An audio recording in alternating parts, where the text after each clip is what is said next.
మంగళగిరిలోని టీడీపీ కేంద్ర కార్యాలయం వేదికగా జరుగుతున్న మహానాడు 2026 ఉత్సవాలు రాజకీయంగా హీట్ పెంచుతున్నాయి. మహానాడు వేదికపై నుంచి టీడీపీ క్యాడర్ ప్రతినిధి సి చైతన్య చేసిన ప్రసంగం ఇప్పుడు చర్చనీయాంశంగా మారింది. చంద్రబాబు నాయుడు దార్శనికతను కొనియాడుతూనే గత వైసీపీ 5 ఏళ్ల రాక్షస పాలనపై ఆమె నిప్పులు చెరిగారు. తన ప్రసంగంలో చైతన్య మాట్లాడుతూ ఏ దేశ భవిష్యత్తైనా అక్కడ యువత విద్యార్థులపైన ఆధారపడి ఉంటుందని, యువతని దేశ సంపదగా భావించిన ఏకైక దురదృష్టిగల నాయకుడు చంద్రబాబు నాయుడు అని స్పష్టం చేశారు. ఉమ్మడి ఆంధ్రప్రదేశ్లో హైటెక్ విప్లవానికి నాంది పలికి ఐటీ, సెజ్జలు, పారిశ్రామిక రంగాల ద్వారా లక్షలాది మంది యువతకు ఉద్యోగ అవకాశాలు కల్పించిన ఘనత ఆయనదేనని, ఎన్నో కుటుంబాలను ఆర్థికంగా బలోపేతం చేసి ఏపీ ఖ్యాతిని ప్రపంచ స్థాయికి తీసుకెళ్లారని కొనియాడారు. ఇదే సమయంలో గత 5 ఏళ్ల జగన్ పాలనను ఆమె తీవ్రంగా దుయ్యబట్టారు. గత ప్రభుత్వ హయాంలో ఆంధ్రప్రదేశ్ను గంజాయి ఆంధ్రప్రదేశ్గా మార్చేశారని మండిపడ్డారు. గుజరాత్లో పట్టుబడ్డ 9,000 కోట్ల హెరాయిన్ కేసు మూలాలు విజయవాడలో బయటపడడం, విశాఖ పోర్టులో బ్రెజిల్ నుంచి వచ్చిన 25,000 కేజీల డ్రగ్స్ దేశాన్ని షాకు గురిచేయడం వైసీపీ వైఫల్యానికి నిదర్శనమన్నారు.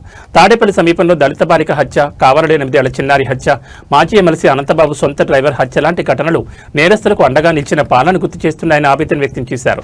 చివరిగా యువతను కాపాడి వారికి సురక్షితమైన భవిష్యత్తునిచ్చేది కేవలం తెలుగుదేశం పార్టీ మాత్రమేనని ఆమె స్పష్టం చేశారు. డ్రగ్స్ రహిత ఆంధ్రప్రదేశ్ నిర్మాణానికి కూటమి ప్రభుత్వం కట్టుబడిందని, యువశక్తిని దేశశక్తిగా మార్చే నాయకత్వం చంద్రబాబుదేనంటూ చైతన్య ముగించారు.